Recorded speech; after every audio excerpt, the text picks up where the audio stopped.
asalaamaaleykum wa rahmatullah mbokk yi ñoo ngi nuyu ñëpp di leen jaajëfal di ñaan leen gën a abonné chaîne bi gën a partager mbir yi su ko defee rek tey incha allah ñu bëgg a ñëw si décret bi président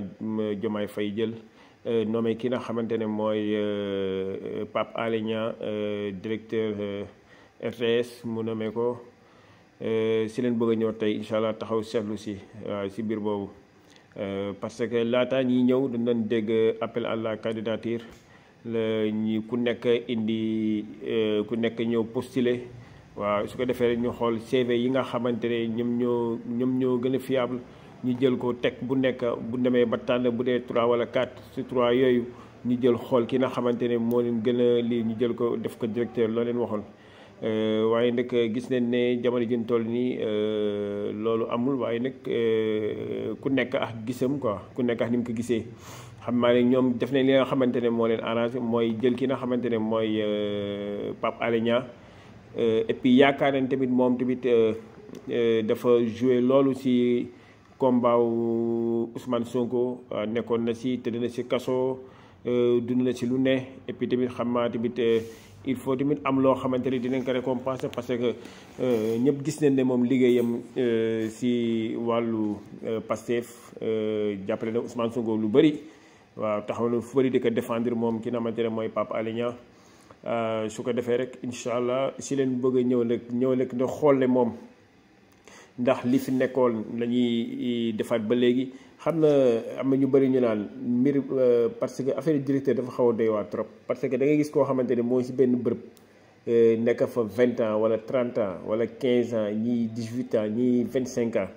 ñu xëy rek sa kooku day nekk si day tàmbali di yéeg ba tollu fenn fi waaye ñu jékki-jékki jël koo xamante ne masul exercer wu foofu ñu jël ko fal ko directeur am na ñu ne nag loolu nag waru fee loolu fi war a jóge leen war a jël ki nga xamante ne ñii di liggéey bërëb boobu.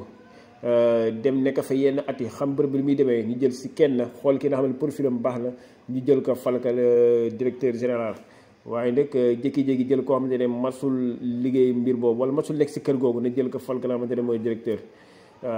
comme de politique gu Sénégal moo demee noonu président mooy jël décret mu xool koo neex mu fal ko loolu rek da nga koy nangul la wax dëgg yàlla da nga koy nangul parce que ñi fi nekkoon Senghor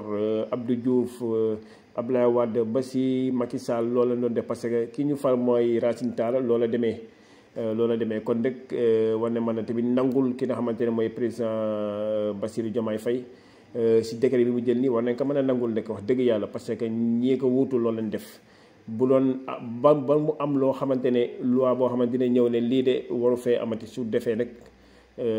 gars yi mën a critiquer waaye nag ñun si leen lañ bëgg a taxaw rek mooy ndax lii xewoon rek ay xew jamonoy Macky Sall ñëpp gis nañ ne liggéeyu Macky Sall rek lañ doon wane pour na gis benn opposant ñu wane ko si RTS lu jafe la woon wax dëgg yàlla lu jafe la woon gars yi di ko jooytu fu ne waaw gars yi di jooytu mbir mi fu ne xam nga parce que pour na gis Ousmane Sonko wala gis Khalifa Sall wala keneen ak keneen si jamonoy Macky Sall gis que RTS lu jafe la woon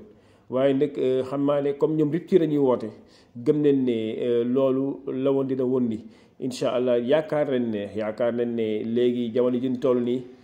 RTS dina changé comme de Pape Alé Niang ñëw na am nañ si yaakaar ne moom su ñëwee dina teg mbir bi si yoon képp koo xam ne war nañ ko mën a jël bii def benn activité ñu dem jël ko su ko paree ñu ñëw teg ko amul kii ànd na Ousmane Sonko amul àndul ak Diomaye Faye déedéet. ñoom képp koo xam ne war nañ ko mën a jël rek dinañ ko jël teg ko ci RTS loolu su amee rek dinañ xam ne rupture am na waaye nag bu dee nag li fi nekkoon rek fi nekk di wane ay président li mu liggéey rek di ko wane di ko teg ci RTS loolu rek